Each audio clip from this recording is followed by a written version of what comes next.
Hi there and welcome to my channel. I'm Mary and this is Let's Bake and Cook Stuff. I am making for you a second in a series of Whacky cakes. A Whacky cake was created during the Depression era, and that was when you couldn't always get eggs, and you might not even be able to also get butter. So people were scrambling for ways to still eat cake, and so they developed these Whacky cakes. There's no eggs, no butter, no milk, but yet it's still delicious, wonderful cake.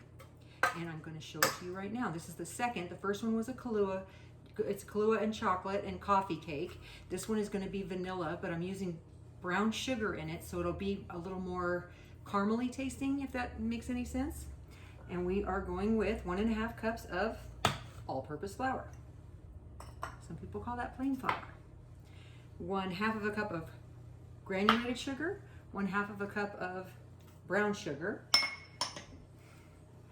1/2 teaspoon of salt, and 1 teaspoon of baking soda. Mix this up first before we add our wet ingredients.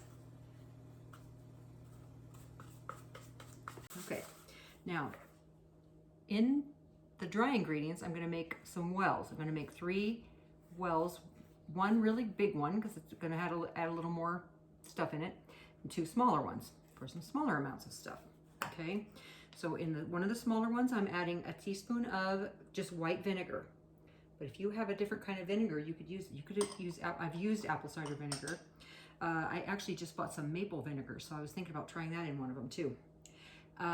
2 teaspoons of vanilla extract, 5 tablespoons of vegetable oil going in the bigger indentation here, 1 cup of water. Pour that all over. Don't just pour it in the center, just make sure you get it all over it. It's going to make it easier to mix it. Now we're just going to mix this all until it's all combined. Now there's all kinds of Whacky cakes out there. This one's the vanilla. I already did the Kahlua. I did the chocolate one last summer, I think, with my granddaughters actually. I'll link it up here.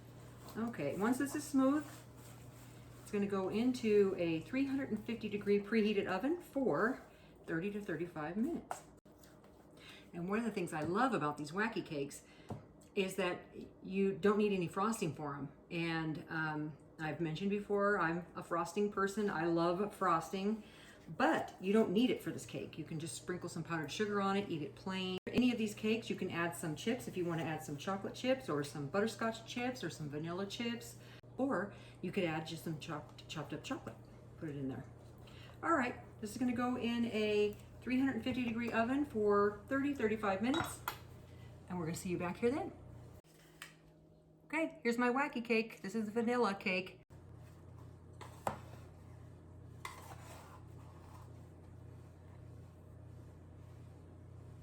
It's still too warm. I should let it cool off longer, but you know, I don't have time for that.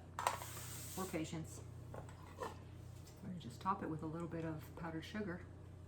You can frost this if you like, but it's perfectly delicious without, I promise.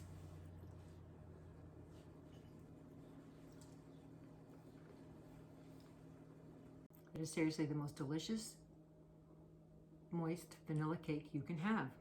No eggs, no dairy, just deliciousness. We use the soda and the vinegar to get the rise, and it's a pretty good risen cake. Try this at home. Let me know how you like it. If you haven't subscribed yet, please hit that subscribe button. Give me a like. Let me know in the comments section what you'd like to see. And I will see you next time. Thank you so much. You take care now.